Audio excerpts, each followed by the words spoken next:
Hey everybody, welcome back to the Boothe review.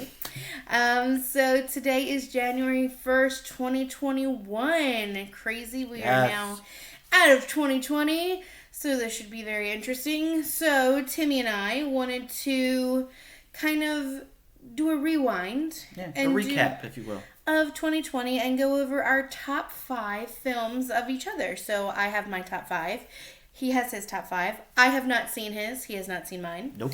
So this should be interesting. I know mine are going to be way different than his are going to be because most likely I have way different taste in movies than him. Exactly. So this should be really fun. I'm excited to do this. So Timmy does Letterbox. Is that what it's called? Yes. So we get to keep track of all the movies that we watch. So normally we see over 100 movies a year.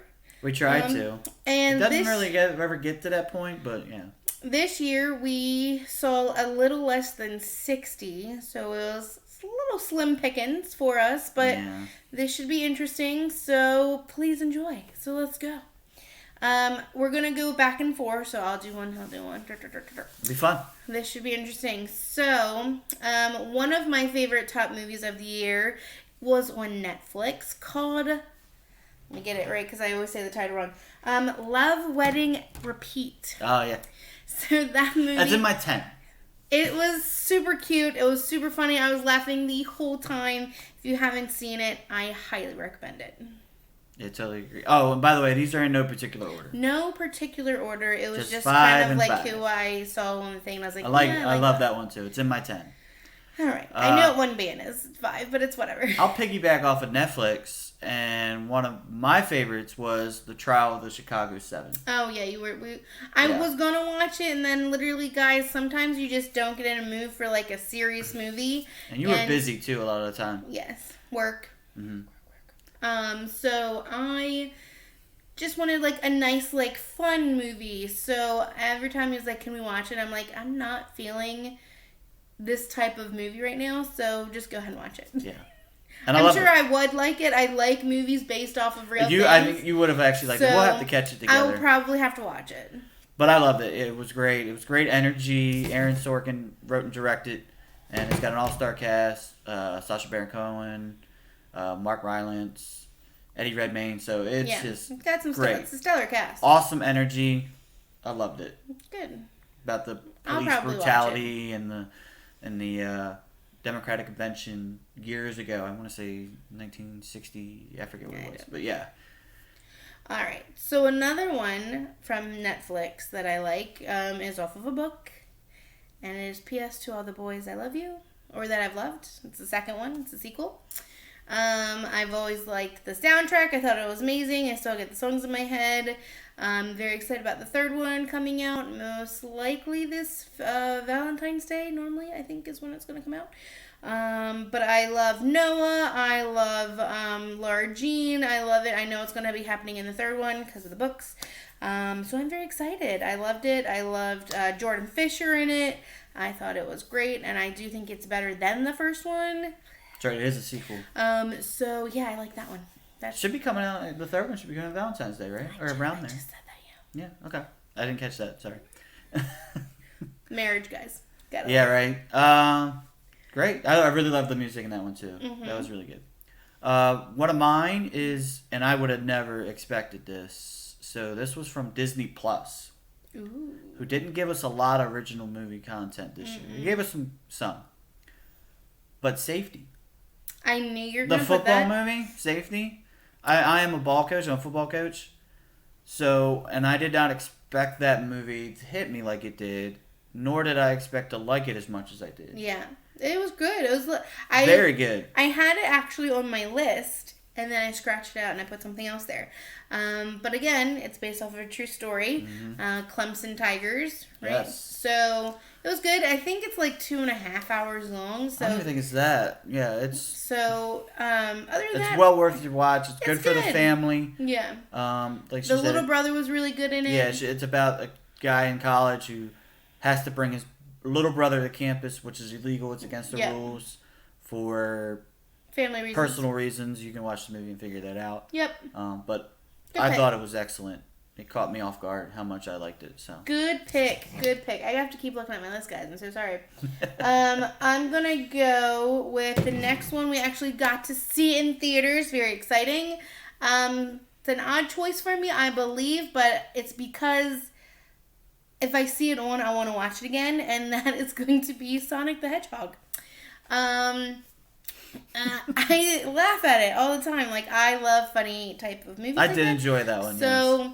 Jim is a little much in it for me. Jim Carrey. But he has some good moments too. He does. But I love it. I think it's hilarious, and every time it's on, I watch it. So I'm gonna put it in my top because I keep watching it.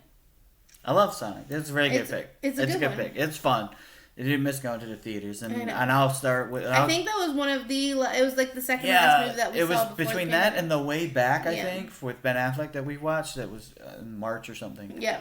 So yeah, but we did get to see one of my favorites in the theater in September. Yeah. Yeah, it's not one of yours. It's all him, guys. I'm a huge fan of this guy, Christopher Nolan, anyway. So a huge fan is an understatement. Tenet is one of my favorites of the year. And I know it has flaws, but even with its flaws, and even with me seeing it in September, there are still moments sometimes during a week where I'll because I listen to the soundtracks and stuff, like a song or something will pop on and I'll think about it. And to have a movie just stay in my mind says something about it, and it's exciting. It's like I said, with energy, it has great energy. It's just there are flaws in it, but they don't matter to me because how well the movie is made and the technological stuff, the editing and everything, like I was into it. So I would say the best and worst part of Christopher Nolan movies, you have to watch them multiple times to understand them, which is I think and a I still good and a haven't bad seen thing. it a second time, and I need to see it a second time. You have to think about it. So like the first time you'll watch it and you'll be like, okay, that was interesting. Let's watch it again, and then you'll like understand it better. Yeah. So he does things on purpose to make you think, which is a good and bad thing. So if you want like a thinking movie, always see a Christopher Nolan movie. Oh yeah, for sure. He'll at least make you question things. Maybe not in like an existential way, but but he'll make you question things for sure. My other movie we just brought up actually is The Way Back. I thought Ben did top 10, but not quite top 5 in this movie. It gives you feels. Like I was really like having feeling and emotion because I know kind of with like the storyline and in his real life he had to go through some things. So the alcoholism and stuff. So I felt it. I felt like he knew what was happening. Great pick. So that is my pick. I thought he did fantastic. Love that pick. It just missed out. It was probably like 7th or 8th in my list if I would. My second one is one you didn't see. And it's a little indie film called Black Bear. So Aubrey Plaza. Aubrey. Yes. I don't even know how to explain this movie because I'm not quite sure what happened in it, but I know that I loved it.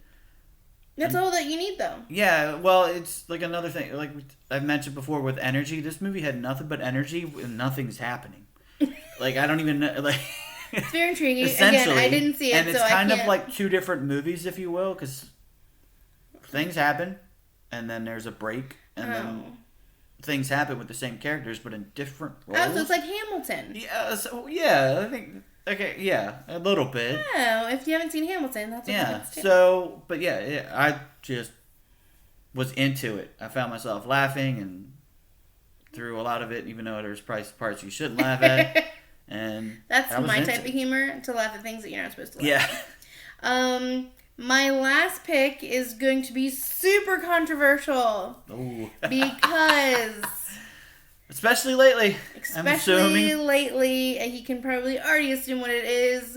There's so much either super love for this movie, or they think it is the worst piece of movie history, like, ever of all time. I don't get that. And this would be Wonder Woman 1984. We saw it in Dolby Theaters the night it came out on Christmas. I don't know why anybody doesn't like this movie. I mean, I guess I can probably maybe think about it, but to me, I saw it in theaters. I saw it, like, as it should be.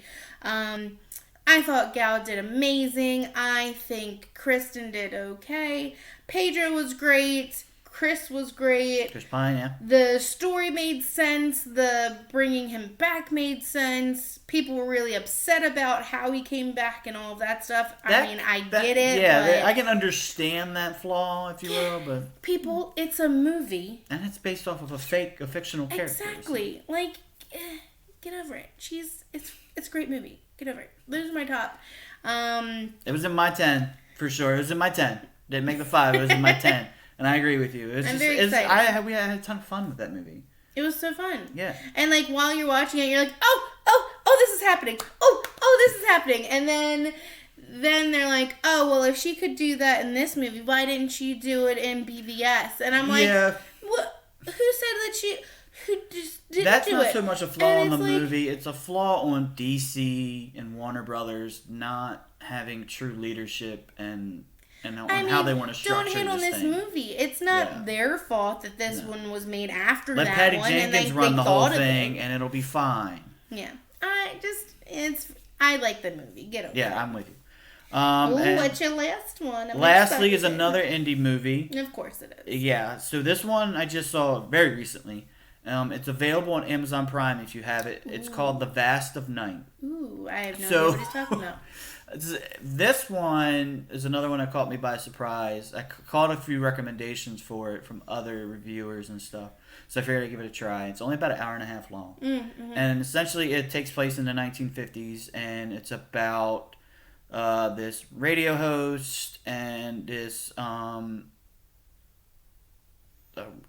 this woman who works at a telephone operating thing, in the 50s and stuff like that. She's also a high school student. Okay. But, anyways, they encounter this noise or whatnot, and people start calling in, and essentially they're talking about UFOs and how big the big UFO and because it's during the time of Sputnik, when that happened, right before we landed on the moon and stuff. So space was a big thing.